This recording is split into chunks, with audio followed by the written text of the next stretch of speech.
Nah, kita mulai. Saya janji tadi kita mulai apa sih yang dibawa oleh Sunan Kalijogo. Oke, ini penting. Mungkin ada yang fakultas dakwah di sini. Rumus dakwahnya Sunan Kalijogo ini.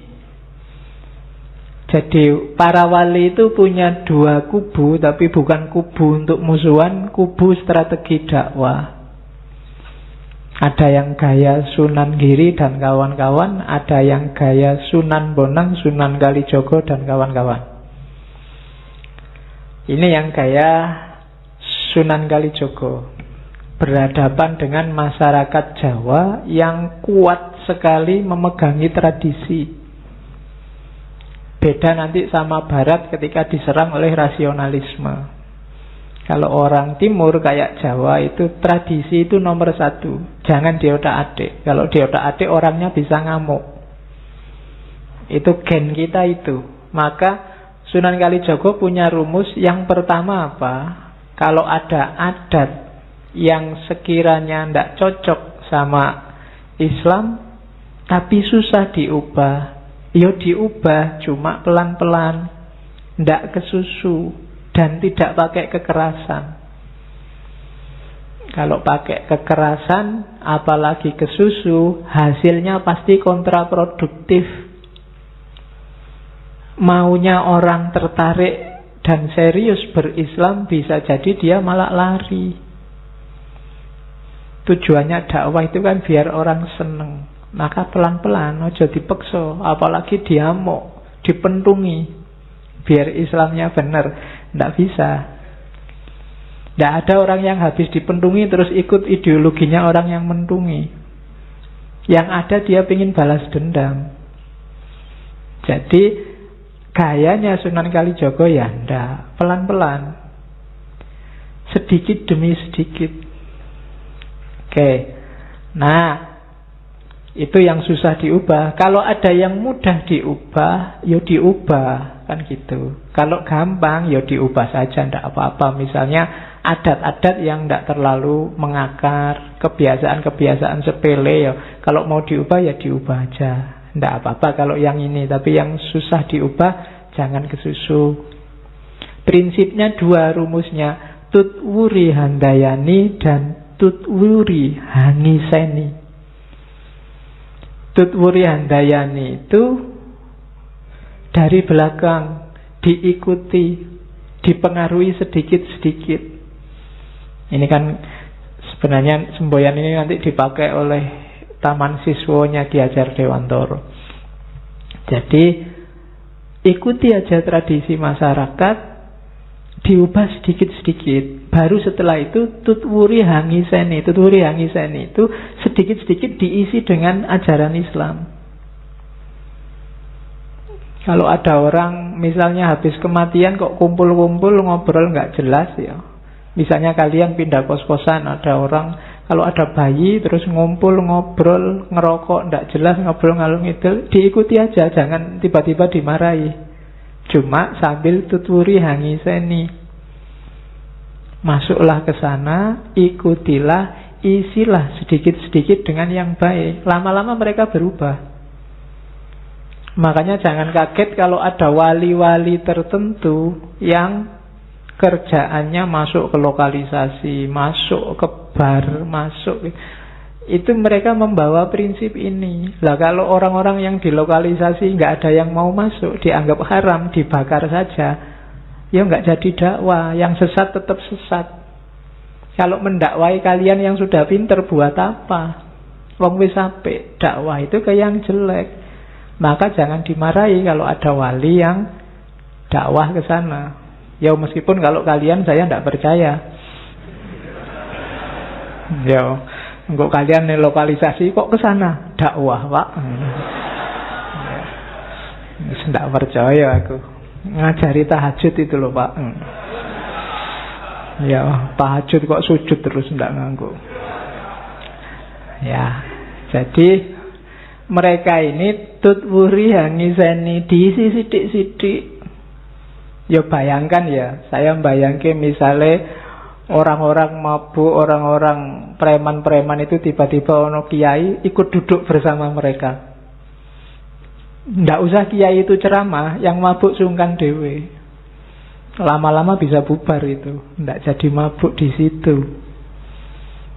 Itu pendekatan kultural namanya. Oke, jadi tutwuri handayani, tutwuri hangisani. Diikuti pelan-pelan, diubah pelan-pelan. Jangan dimarahi, jangan disesat-sesatkan, dikafir-kafirkan. Nanti mereka lari dari Islam. Nah, itu strateginya Sunan Kalijogo. Orang Jawa suka dengan kesaktian-kesaktian, Sunan Kalijogo masuk lewat jalur itu. Orang Jawa suka dengan wayang, masuk lewat wayang. Suka dengan lagu-lagu, masuk lewat lagu-lagu. Itulah tutwuri handayani, tutwuri hangisani. Masyarakatnya jadi enak menerimanya. Gitu loh. Oh, ternyata agama baru ini sama aja tuh kayak milik kita. Jangan-jangan lebih sempurna. Kan orang mikirnya ke sana. Oke. Makanya orang Jawa yang suka sakti-sakti, Sunan Kalijogo menunjukkan, wah aku ya iso sakti, bahkan lebih dari mereka. Itu kan masuk pelan-pelan sambil ngisi. Sama kayak Nabi Muhammad turun di Arab. Orang Arab terkenal dengan dunia kepenyairannya, masuk dengan Al-Quran, punya nilai sastra yang luar biasa. Jadi tidak datang tiba-tiba dipukuli semua biar masuk Islam, enggak. Ditarik pakai Quran yang nilai sastranya luar biasa. Dan yang terakhir, anti konfrontasi. Jadi prinsipnya mengambil ikan tapi airnya tidak keruh. Kalau airnya keruh, itu ya semua ikannya bisa mati. Nggak jadi ngambil ikan. Bahkan dai-nya juga bisa ikut mati. Kalau kamu dakwah dengan keras, terjadi kerusuhan, nggak cuma yang rusuh, yang korban, kamu sendiri bisa juga jadi korban. Maka mancinglah tidak dengan mengeruhkan airnya. Hasilnya ada tapi airnya tidak keruh. Nah, itu strategi keempat dari Sunan Kalijogo. Jadi cabang yang berbeda nanti dengan gayanya Sunan Giri, yang masuk ke politik dengan gayanya sendiri. Nanti ada Giri Prapen itu dan seterusnya. Strategi dakwah yang berbeda. Tidak ada yang salah, asal konsisten dengan niat dan teorinya masing-masing. Yang jelas Sunan Kalijogo lebih diposisikan akhirnya oleh orang Jawa sebagai gurunya orang Jawa. Dalam banyak kasus selalu yang disebut Sunan Kalijogo. Yang tadi nama Kalijogo ini juga sebenarnya kontroversial. Ada yang bilang karena disuruh nunggui tongkat di pinggir kali oleh Sunan Bonang. Ini yang banyak orang kritik, masa cuma nongkrong di pinggir kali wae dadi wali. Dan banyak yang kritik gitu ya. Nah, sebenarnya itu lagi-lagi mitos-mitos simbolisme yang harus kamu baca secara konotatif. Kalau istilah Kalijaganya sendiri, ada yang bilang yuk karena setelah nanti Sunan Kalijogo ini setelah berguru ke Nabi Khidir kan pulang itu. Pulang itu dia nggak balik ke Tuban tapi nanti ke Cirebon yang di desa Kalijaga itu. Dan di Cirebon itu nanti petilasannya diapit 2 sungai. Dan menurut ceritanya masyarakat, di antara kisahnya Sunan Kalijogo di sana itu kegemarannya Sunan Kalijogo itu kungkum di sungai. Kungkum ngerti ya? Ya, jadi berendam di sungai. Nah itu makanya terus lama-lama dikenal sebagai desa Kalijaga, Sunan Kalijogo. Kapan-kapan silahkan ke sana. Masih ada petilasannya, masjidnya masih ada. Di sana ada mitos tentang kera. Jadi kera di sana itu kalau Jumat, kalau hari biasa itu di mana-mana ketemu kalian kera, tapi kalau hari Jumat tidak akan ketemu. Kamu cari di mana saja tidak akan ketemu. Nah, itu mitosnya dulu ada warga yang waktunya sholat Jumat diperintah sholat, diminta-minta sholat Jumat, sampai Sunan Kalijogo sendiri menemui mbok kamu sholat Jumat, dia tidak mau. Akhirnya Sunan Kalijogo jengkel, terus balik badan sambil bilang, sing ra gelem sholat yo kaya monyet, kaya bedes. Nah, akhirnya dia berubah jadi monyet. Terus mitosnya di sana jumlah kera di sana itu 77 dan nggak akan berkurang, nggak akan bertambah. Kalau hari Jumat berkurang 1. Nah, yang tadi dikutuk oleh Sunan Kalijogo ini jadi manusia terus sholat Jumat, habis Jumat balik lagi jadi kera. Ya, nah itu mitos-mitosnya. Yuk bacalah secara konotatif. Jadi, ya itu pasti ada maknanya simbol-simbol itu.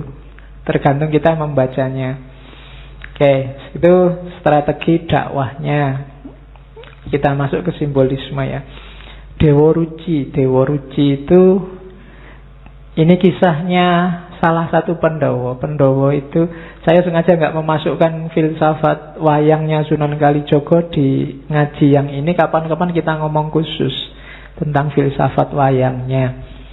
Hanya karena ngomong ajaran saya harus nyinggung Dewa Ruci. Jadi Dewa Ruci ini kisahnya ketika Pandhawa yang kedua, Werkudara, itu dihapusi oleh gurunya Resi Durna.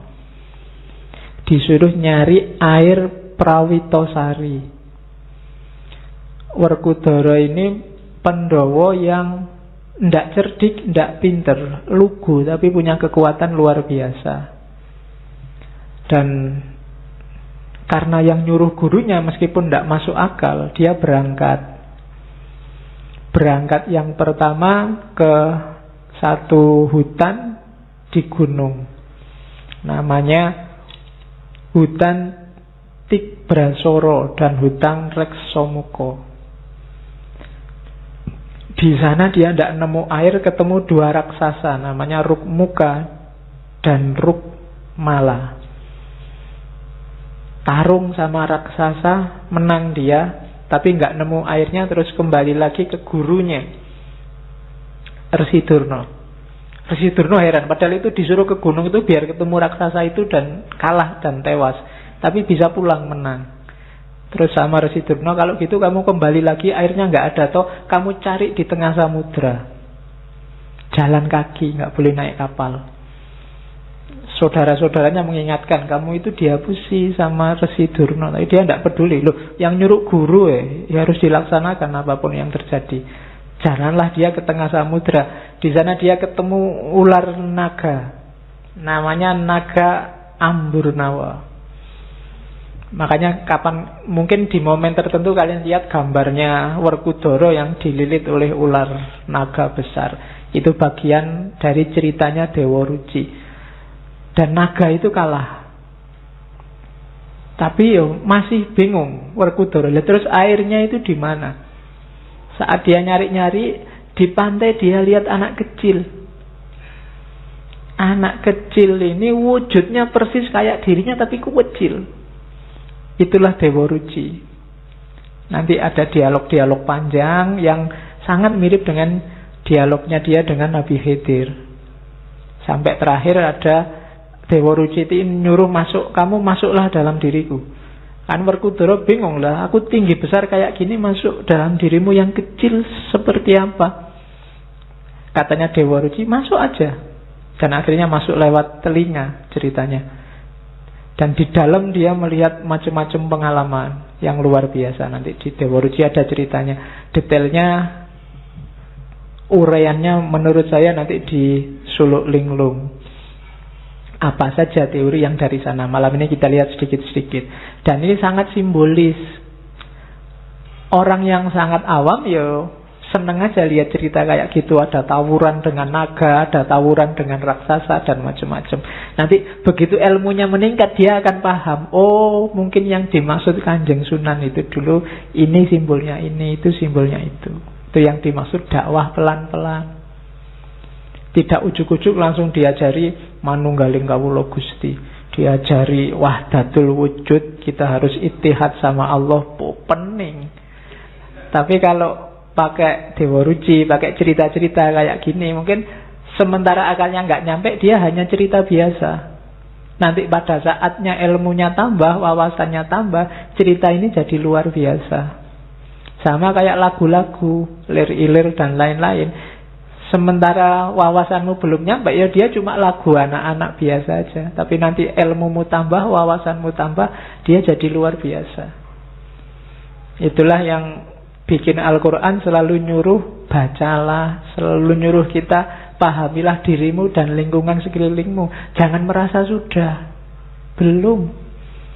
Semakin nanti wawasanmu tambah, semakin kamu paham, oh selama ini saya pahamnya hanya sampai level ini, ternyata bisa lebih dari itu. Jadi jangan di satu titik pun kamu merasa sudah paham tentang apapun, karena pemahamanmu saat ini sebatas sejangkauan wawasanmu. Siapa tahu nanti wawasanmu tambah, ya kamu lebih luas lagi pemahamanmu. Maka jangan berhenti. Cari ilmu harus terus. Minal mahdi ilal lahdi. Oke, simbolismenya itu ya. Itu saya tulis di situ. Kalau kisah Dewa Ruci ya sebenarnya simbolisme cerita Mangnunggaling Kawula Gusti. Air Perwitosari itu ilmu sejati. Kalau gunung sama hutan itu ya simbol halangan-halangannya. Rukmuka, Rukmala itu halangan juga. Halangan namanya Kamukten dan Kamulyan. Kalau Kamukten itu hubungannya sama kekayaan materi, Kamulyan itu kekayaan spiritual, status sosial. Orang mulia dan mukti. Ini juga jadi halangan kalau bagi orang sufi. Sering-sering orang berhenti di situ atau jadi merasa besar di situ. Duitnya tambah banyak, apa-apa bisa dibeli, segalanya bisa dipenuhi, mukti sudah hidup kita. Apalagi terus status sosialnya meningkat, mulia kita di tengah masyarakat. Dan ini harus dikalahkan. Jangan sampai kemuliaan dan kemuktian ini menjadi penghalang kita ketemu sama Allah. Karena kita merasa besar, merasa penting, merasa lebih dari yang lain. Itu harus ditaklukkan juga. Termasuk ular naga, nafsu, hasrat, ego. Kalau raksasanya kalah, ular naganya kalah, kita akan ketemu Dewa Ruci, ilmu sejati. Itu nanti simbolismenya. Kapan-kapan kita bedah lebih detail. Saya ingin masuk ke ininya. Ini bekal bagi Werkudara untuk nyari ilmu sejati, untuk bisa menaklukkan raksasa sama menaklukkan naga. Milikilah kualitas-kualitas